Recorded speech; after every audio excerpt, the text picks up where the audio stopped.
আসসালামু আলাইকুম। আমন্ত্রণ বাংলা ভিশন সংবাদে আপনাদের সাথে আছি জেবা রহমান। শুরুতে বিআরবি কেবলস সংবাদ শিরোনাম। লক্ষ্মীপুরে ট্রাক চাপায় একই পরিবারের 6 সদস্য সহ 7 জন নিহত। আহত ছাত্রলীগ কর্মীকে হাসপাতালে দেখতে যাওয়ার পথে এই দুর্ঘটনা। সপ্তম স্প্যান বসানোর মধ্য দিয়ে পদ্মা সেতুর 1 কিলোমিটার দৃশ্যমান। নির্মাণ কাজে 65% অগ্রগতি দাবি প্রকৌশলীদের। সঙ্গীত ভুবনের কিংবদন্তি আহমেদ ইমতিয়াজ বুলবুলকে শহীদ মিনারে শেষ শ্রদ্ধা। 2 দফা জানাজার পর বিকেলে দাফন বুদ্ধিজীবী কবরস্থানে।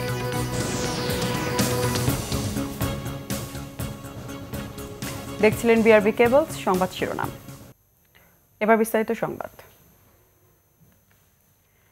লক্ষ্মীপুরের জাদিয়া এলাকায় ট্রাকের চাপায় একই পরিবারের 6 জন সহ নিহত হয়েছেন 7 জন। নিহতরা লক্ষ্মীপুর সদর উপজেলার চন্দ্রগঞ্জ ইউনিয়নের বসুদুহিতা এলাকার বাসিন্দা। বেগমগঞ্জ লক্ষ্মীপুর সড়কের রতনপুর এলাকায় বুধবার ভোর 5টায় এ দুর্ঘটনা ঘটে। নিহতরা হলেন অটোরিকশার যাত্রী শাহ আলম, নাসিমা আক্তার, রোকেয়া বেগম, শামসুন্নাহার, রুবেল ও অমিত। এরা সবাই একই পরিবারের সদস্য। দুর্ঘটনায় মারা যান অটোরিকশা চালক নুরুও। নিহতরা লক্ষ্মীপুর সদর উপজেলার চন্দ্রগঞ্জ ইউনিয়নের বসুদহিতা এলাকার বাসিন্দা। স্থানীয়রা জানায়, ছাত্রলীগ কর্মী নাদিম মাহমুদকে মঙ্গলবার রাতে দুর্বৃত্তরা কুপিয়ে আহত করে। তাকে দেখতে স্বজনরা হাসপাতালে যাচ্ছিলেন। রতনপুর এলাকায় বিপরীত দিক থেকে আসা একটি ট্রাক অটোরিকশাকে চাপা দিলে ঘটনাস্থলেই নিহত হন 7 জন। অন্তরের সন্ত্রাসীরা কুপানের পরে আমরা খবর শুনি, মনে করেন আমরা মা বোন আমার বাগিনারা সবাই মিলে আমরা আসি হাসপাতালে আমার বাগিনারা দেখার জন্য। কিন্তু আসার সময় আমরা 3 গাড়ি সিএনজি রিজার্ভ করছি, আমরা 2 গাড়ি চলে আসছি। একটা গাড়ি এখানে ইমানদারির পশ্চিম সাইডে যা দিয়ে এখানে তাকে নিচে অ্যাক্সিডেন্ট। আমার ফ্যামিলি মনে করেন 6 জন মানুষ মারা গেছে। হাইওয়ে পুলিশ জানায়, মরদেহগুলো উদ্ধার করে সদর হাসপাতাল মর্গে রাখা হয়েছে। দুর্ঘটনার কারণ প্রত্যক্ষদর্শী তো এখনো পাওয়া যায় না, কারণ কুয়াশাচ্ছন্ন রাত। ওই সিএনজি যে হয়তো ব্যাপকভাবে আসতেছিল ট্রাক, এই ব্যাপক চলাচলের কারণে যে কুয়াশাচ্ছন্ন পরিস্থিতির কারণে হয়তো সড়ক দুর্ঘটনা রোধে কার্যকর পদক্ষেপ নেওয়ার দাবি স্বজন হারানোদের। Bangla vision news desk. শরীয়তপুরের জাজিরা পয়েন্টে পদ্মা সেতুতে বসানো হলো সপ্তম স্প্যান। 15 জানুয়ারি স্প্যানটি বসানোর কথা থাকলেও নাব্য সংকটে তা পিছিয়ে দেওয়া হয়। শরীয়তপুর প্রতিনিধি শহীদুজ্জামান খানের রিপোর্ট। বহু প্রত্যাশিত পদ্মা সেতুর জাজিরা প্রান্তের 3637 নম্বর পিলারের উপর বসানো হলো 150 মিটার দীর্ঘ সপ্তম স্প্যান। এতে জাজিরা প্রান্তে দৃশ্যমান হলো সেতুর 900 মিটার অংশ। মাওয়া পয়েন্টে বসানো স্প্যানের সাথে যুক্ত হয়ে সেতুর মোট দৃশ্যমান অংশ এখন 1 কিলোমিটার। গত বছর অক্টোবরে প্রথম ও মার্চে তৃতীয় স্প্যান বসানোর মধ্য দিয়ে পদ্মা সেতুর 450 মিটার দৃশ্যমান হয়েছিল জাজিরা প্রান্তে। সপ্তম স্প্যান বসানোর খবরে খুশি দক্ষিণ পশ্চিমাঞ্চলের মানুষ। মনে হচ্ছে অনেক সুন্দর ভালো কাজ হচ্ছে আমাদের পদ্মা সেতুতে, অনেক দ্রুত গতিতে এগিয়ে চলছে কাজ। দক্ষিণাঞ্চলের লোকজনদের অনেক উন্নতি হবে। এটা একটা সিঙ্গাপুর শহরের মতো হয়ে যাবে। মানুষ কখনো ভাবতে পারে না এখানকার লোকজন যে এখানে এত উন্নতি হবে। অতি শীঘ্রই আমরা আশা করি প্রধানমন্ত্রীর কাছে পদ্মা সেতুর কাজ শেষ হবে। প্রকৌশলীরা জানান, 42টি খুঁটির ওপর এমন 41টি স্প্যানের সাহায্যে পদ্মার বুকে মাথা উঁচু করে দাঁড়াবে স্বপ্নের পদ্মা সেতু। সেতুর নির্মাণ কাজের সার্বিক অগ্রগতি হয়েছে 65%। Bangla vision news desk. প্রধানমন্ত্রী শেখ হাসিনার সঙ্গে সৌজন্য সাক্ষাৎ করেছেন ঢাকায় নিযুক্ত আফগানিস্তানের নতুন রাষ্ট্রদূত আব্দুল কাইয়ুম মালিকজাদ। সকালে গণভবনে সাক্ষাৎ হয়। এ সময় পারস্পরিক শুভেচ্ছা বিনিময়ের পাশাপাশি আফগান রাষ্ট্রদূতকে বাংলাদেশে স্বাগত জানান প্রধানমন্ত্রী শেখ হাসিনা। তার পেশাগত সাফল্য কামনা করে বাংলাদেশে দায়িত্ব পালনের ক্ষেত্রে আফগান রাষ্ট্রদূতকে সার্বিক সহযোগিতার আশ্বাস দেন প্রধানমন্ত্রী শেখ হাসিনা। ভবিষ্যতে আফগানিস্তানের সঙ্গে বাংলাদেশের সম্পর্ক আরও সুদৃঢ় করার কথাও জানান মালিকজাদ।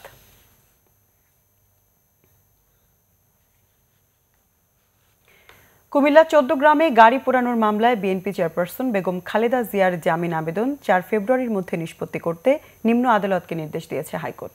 বুধবার বিচারপতি মোহাম্মদ রেজাউল হক ও বিচারপতি জাফর আহমেদ এ আদেশ দেন। বেগম খালেদা জিয়ার আইনজীবী জানান, নিম্ন আদালতে জামিন আবেদন করা হলে এর আগে 4 বার নানা অজুহাতে শুনানি পেছানো হয়েছে। আগামী 4 ফেব্রুয়ারি এই মামলার পরবর্তী শুনানির তারিখ দেওয়া হয়েছে। ওই দিনই নিষ্পত্তি করতে আদালতকে নির্দেশ দিয়েছে উচ্চ আদালত। গত 20 জানুয়ারি এই মামলায় হাইকোর্টে জামিন আবেদন করেন বেগম জিয়ার আইনজীবীরা। 2015 সালের 25 জানুয়ারি ঢাকা চট্টগ্রাম মহাসড়কে 14 গ্রামে একটি কাভার্ড ভ্যানে আগুন দেওয়া হয়।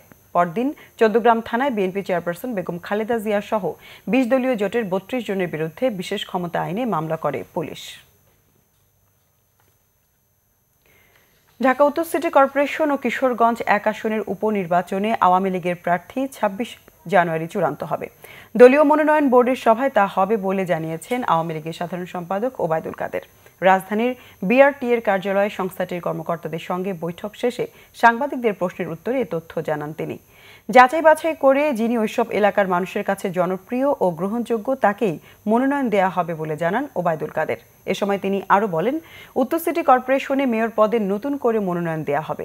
এ দুটি নির্বাচন যেন প্রতিদ্বন্দ্বিতামূলক হয়, এজন্য বিএনপি সহ সব দলকে নির্বাচনে অংশগ্রহণের আহ্বান জানান তিনি। দলীয় সরকার নির্বাচন দলীয় প্রতীকে হওয়ায় সেখানে জোট থাকবে না বলে জানান আওয়ামী লীগ সাধারণ সম্পাদক। ভিন্ন এক প্রশ্নের উত্তরে ওবায়দুল কাদের বলেন, মির্জা ফখরুলের আন্দোলনের আহ্বানে গত 10 বছরে কেউ সাড়া দেয়নি। আওয়ামী লীগের বিশাল বিজয়ের পর মির্জা ফখরুলের আন্দোলনের ডাক দুঃস্বপ্ন ছাড়া আর কিছুই নয় বলে মন্তব্য করেন তিনি। সংসদ নির্বাচনের নামে প্রহসন হয়েছে বলে আবারও অভিযোগ করেছেন বিএনপির মহাসচিব মির্জা ফখরুল ইসলাম আলমগীর। তিনি বলেন, এই নির্বাচনে সবচেয়ে বেশি ক্ষতিগ্রস্ত হয়েছে আওয়ামী লীগ। বগুড়ায় বিএনপি নেতাকর্মীদের সাথে মতবিনিময় সভায় এসব কথা বলেন মির্জা ফখরুল। তিনি অভিযোগ করেন, আওয়ামী লীগ জনবিচ্ছিন্ন হয়ে গেছে। বাংলাদেশ এখন প্রজাতন্ত্র নয়, একদলীয় শাসনের দেশে পরিণত হয়েছে বলেও মন্তব্য করেন মির্জা ফখরুল। তিনি বলেন, বাংলাদেশের ওপর আন্তর্জাতিক ও আঞ্চলিক রাজনৈতিক প্রভাব পড়েছে। আওয়ামী লীগের সাথে জনগণের সম্পর্ক নেই জানিয়ে বিএনপির মহাসচিব বলেন, ক্ষমতাসীনরা এখন গণশত্রুতে পরিণত হয়েছে। কমপক্ষে 1 যুগ আওয়ামী লীগের সাথে সম্পৃক্তদেরই এবারের উপজেলা নির্বাচনে মনোনয়নে প্রাধান্য দেওয়া হবে। অগ্রাধিকার পাবেন পরীক্ষিত ও ত্যাগীরা। বিএনপি বর্জন করলেও উপজেলা নির্বাচন প্রতিদ্বন্দ্বিতাপূর্ণ ও অংশগ্রহণমূলক হবে বলেও বিশ্বাস আওয়ামী লীগ নেতাদের। জাতীয় নির্বাচনের রেশ কাটতে না কাটতেই মার্চের প্রথম সপ্তাহে শুরু হচ্ছে উপজেলা পরিষদ নির্বাচন। এবারই প্রথম দলীয় প্রতীকে উপজেলা নির্বাচন হতে যাওয়ায় এ নিয়ে দেশজুড়ে আগ্রহ বেশি। জাতীয় নির্বাচনের বড় বিজয়ের ধারা স্থানীয় সরকারের এ নির্বাচনেও দেখতে চান আওয়ামী লীগের কেন্দ্রীয় নেতারা। জানিয়েছেন, প্রার্থী বাছাইতে তাদের যোগ্যতা ও জরিপের পাশাপাশি মেলানো হবে নানা হিসাব নিকাশও। বিশেষ সতর্ক থাকবেন অনুপ্রবেশকারীদের সম্পর্কে। কারণ অনেক সময় দেখা যায় যে আমরা নির্বাচনের আগে হঠাৎ করে অন্য দল থেকে যোগদান করেই তারা মনোনয়ন প্রার্থী হিসেবে নিজের দাবি করে বসেন এবং আমরাও অনেক সময় তাদের পক্ষে সমর্থন দিয়ে বসি। এবং এতে যারা দীর্ঘদিনের আমাদের আওয়ামী লীগের যারা দলের দুঃসময় অবদান রেখেছে এই সমস্ত নেতাকর্মীদের মধ্যে কিছুটা কষ্টের সৃষ্টি হয়। এইসব বিবেচনা করেই আমাদের সভানেত্রীর একটি সিদ্ধান্ত আছে, যারা কমপক্ষে 12 বছরের উপরে দলের সঙ্গে সম্পৃক্ত তাদেরকে বিবেচনা করা হবে। 12 বছর 13 বছরের বিষয়টি আসলে ওরকম না। দলের দীর্ঘদিনের পরীক্ষিত ত্যাগী নেতাকর্মী যারা, তাদের ভিতর থেকেই জনগণের কাছে গ্রহণযোগ্য প্রার্থী বিবেচনা করা হবে। আওয়ামী লীগের এই 2 যুগ্ম সাধারণ সম্পাদকেরই প্রত্যাশা বিএনপি শেষ পর্যন্ত উপজেলা নির্বাচনেও আসবে। তবে বিএনপি না এলেও কোনো সংকট হবে না। যদি বিএনপি তার দলের নামে নির্বাচনী উপজেলায় না আসে, তাহলে আমি মনে করব না যে সেই ক্ষেত্রে প্রার্থীর কোনো সংকট হবে। হ্যাঁ, এবং সেখানে একটা প্রতিদ্বন্দ্বিতামূলক অংশগ্রহণমূলক নির্বাচনই হবে। ভরাডুবির কারণে যে আরেকটা স্থানীয় নির্বাচন বর্জন করবেন, এটা করলে বিএনপি ক্ষতিগ্রস্ত হবে রাজনৈতিকভাবে। আমরা ভাবতে চাই যে বিএনপি সহ সব রাজনৈতিক দল নির্বাচনে অংশ নেবেন। যদি কোনো রাজনৈতিক দল স্থানীয় নির্বাচনে অংশ না নেয়, সেক্ষেত্রে আমাদের সেখানে কৌশল আলাদা হবে, তখন ভিন্ন কৌশল হবে। উৎসবমুখর পরিবেশেই উপজেলা নির্বাচনের অপেক্ষা আওয়ামী লীগ নেতাদের। তাইমুর রশিদ, বাংলা ভিশন, ঢাকা। সর্বস্তরের মানুষের শ্রদ্ধা আর ভালোবাসায় সিক্ত হয়েছেন বরেণ্য সঙ্গীতজ্ঞ আহমেদ ইমতিয়াজ বুলবুল। দুপুরে কেন্দ্রীয় শহীদ মিনারে শেষ শ্রদ্ধা জানাতে ভিড় করেন শিল্পী, কলাকুশলী, রাজনীতিবিদ সহ সমাজের বিভিন্ন পর্যায়ের মানুষ। এরপর ঢাকা বিশ্ববিদ্যালয় মসজিদ ও এফডিসিতে 2 দফা জানাজা শেষে মিরপুর বুদ্ধিজীবী কবরস্থানে তাকে দাফন করা হবে। সঙ্গীতাঙ্গনের পুরোধা ও শিল্পী নির্মাণের কারিগর আহমেদ ইমতিয়াজ বুলবুলের প্রতি শেষ শ্রদ্ধা জানাতে কেন্দ্রীয় শহীদ মিনারে ভিড় করেন সর্বস্তরের জনগণ। সকাল 11টায় রাষ্ট্রীয় সম্মান ও শ্রদ্ধা জানানোর জন্য এই কিংবদন্তির মরদেহ নেওয়া হয় শহীদ মিনার প্রাঙ্গণে। তথ্যমন্ত্রী ডক্টর হাসান মাহমুদ ও আওয়ামী লীগের যুগ্ম সাধারণ সম্পাদক মাহবুবুল আলম হানিফ এই শিল্পীর প্রতি শ্রদ্ধা জানান। অনেক জনপ্রিয় গানের সুরস্রষ্টা, তার গানের মধ্য দিয়ে, তার সুরের মধ্য দিয়ে তিনি যুগ যুগ ধরে বাংলা গানে আমাদের সংস্কৃতিতে বেঁচে থাকবেন। জাতি হিসাবে, সরকার হিসাবে একজন বীর মুক্তিযোদ্ধাকে বাঁচিয়ে রাখা সরকার যতটুকু করণীয় ছিল সরকার সেটা করেছিল। এছাড়া সংস্কৃতি অঙ্গনের শিল্পীরাও শেষ শ্রদ্ধা জানাতে ভিড় করেন শহীদ মিনারে। সোমবার দিবাগত রাতে রাজধানীর আফতাবনগরে নিজ বাসায় মারা যান গুণী এই শিল্পী। আহমেদ ইমতিয়াজ বুলবুল অসংখ্য জনপ্রিয় গানের গীতিকার, সুরকার ও পরিচালক ছিলেন। কাজের স্বীকৃতি হিসেবে পেয়েছেন 21শে পদক, রাষ্ট্রপতি পুরস্কার, জাতীয় চলচ্চিত্র পুরস্কার সহ অসংখ্য সম্মাননা। বুলবুল আসলে ছিল, আমি বলবো, একজন ক্ষণজন্মা। সহজে এরকম মানুষের জন্ম তো হয় না। বুলবুল যে অসংখ্য গান করে গেছে, বিশেষ করে দেশের গানগুলো, যেগুলো মানে এক একটার চাইতে এক একটা ভালো, সুন্দর, সেগুলো আমি চাই যে গানগুলো যেন সরকারিভাবে যেন গানগুলো সংরক্ষণ করা হয়। আমরা যারা ক্লোজ আপ ওয়ান টিম আছি, আমরা আসলে সবাই তার কাছে সন্তানের মতোই ছিলাম। শুধু আমাকে মা বলেছে বা একা মা ডেকেছে সেটার জন্য না।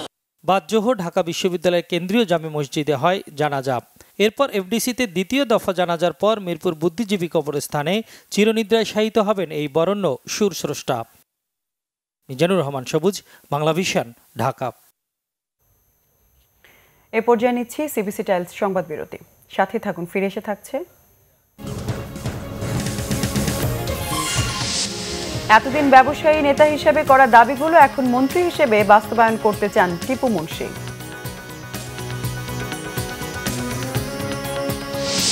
নিউ ইয়র্কের ইসলামবার্গে মুসলিমদের ওপর হামলার পরিকল্পনার অভিযোগে 4 জন গ্রেফতার, বোমা তৈরি সরঞ্জাম উদ্ধার।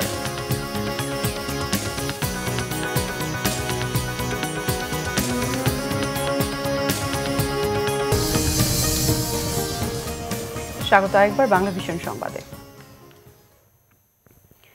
ব্যবসায়ী নেতা হিসেবে এতদিন যেসব দাবি নিয়ে সোচ্চার ছিলেন, মন্ত্রী হিসেবে এখন সেগুলো বাস্তবায়ন করতে চান বাণিজ্য মন্ত্রী টিপু মুন্সি। সকালে রাজধানীর একটি কনভেনশন হলে 15তম Dhaka international yarn and fabric show, তৃতীয় ঢাকা ইন্টারন্যাশনাল ডেনিম শো এবং 35তম ডাইকেম বাংলাদেশ এক্সপোর উদ্বোধনী অনুষ্ঠানে একথা জানান বাণিজ্য মন্ত্রী। বলেন, অন্যান্য খাতের তুলনায় তৈরি পোশাক খাতে বিনিয়োগের তুলনায় রিটার্ন বেশি বলে এ খাতেই বেশি মনোযোগ দেওয়া উচিত। টিপু মুন্সি বলেন, গার্মেন্টস ও নিট কাপড়ের সব উপকরণ যাতে দেশের অভ্যন্তরীণ বাজার থেকে সংগ্রহ করা যায়, সেজন্য ব্যবসায়ীদের উদ্যোগী হবার তাগিদ দেন বাণিজ্য মন্ত্রী।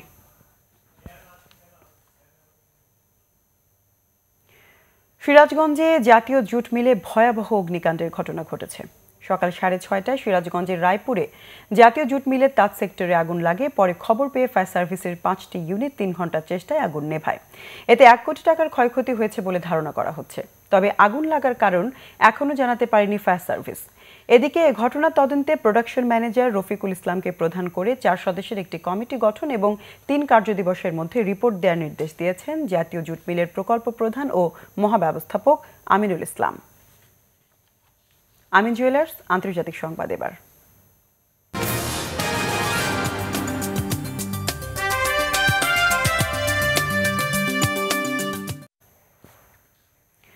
যুক্তরাষ্ট্রের নিউ ইয়র্কে ইসলামবার্গ এলাকার মুসলিমদের ওপর বোমা হামলার পরিকল্পনার অভিযোগে 4 জনকে গ্রেফতার করেছে পুলিশ। উদ্ধার করা হয়েছে অস্ত্র এবং বোমা তৈরির সরঞ্জাম।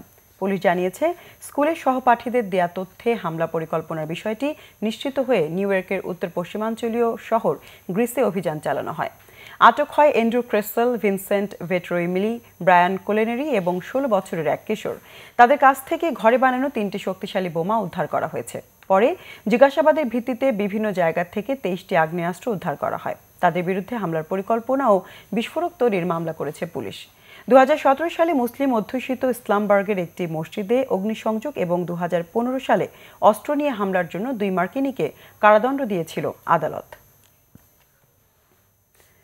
ব্রেক্সিট বাস্তবায়নের স্বার্থে যুক্তরাজ্যকে দিয়ে ইউরোপীয় ইউনিয়নের সময়সীমা 3 মাস বাড়ানোর প্রস্তাব দিয়েছেন এই প্রক্রিয়ার মধ্যস্থতাকারী গাই ভারহফস্ট। এদিকে সুনির্দিষ্ট চুক্তি ছাড়া ব্রেক্সিট বাস্তবায়নের বিপক্ষে হুঁশিয়ার করেছেন আন্তর্জাতিক মুদ্রা তহবিল IMF এর প্রধান ক্রিস্টিন ল্যাগার্ড।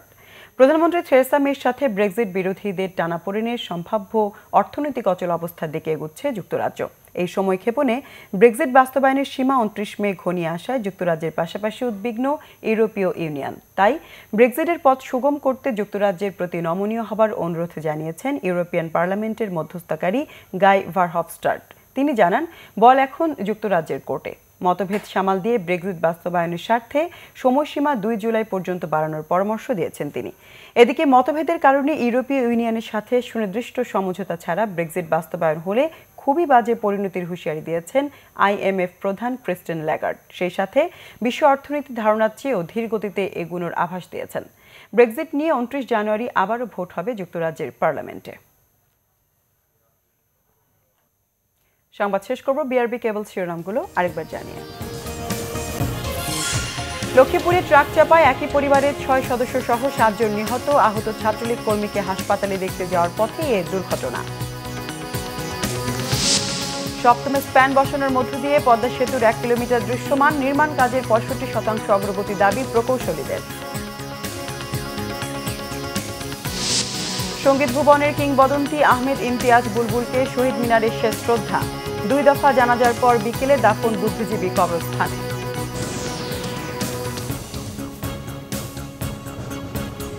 দর্শক, এ ছিল এখনকার মতো। পরের সংবাদ বিকেল 4টায়। এর আগে 3টায় রয়েছে নিউজ টপ 10। দেখার আমন্ত্রণ রইল। এছাড়া ফেসবুকে বাংলাভিশন সংবাদ সরাসরি দেখতে লগ ইন করতে পারেন facebook.com/বাংলাভিশনে। এতদিন সঙ্গে থাকায় ধন্যবাদ সবাইকে।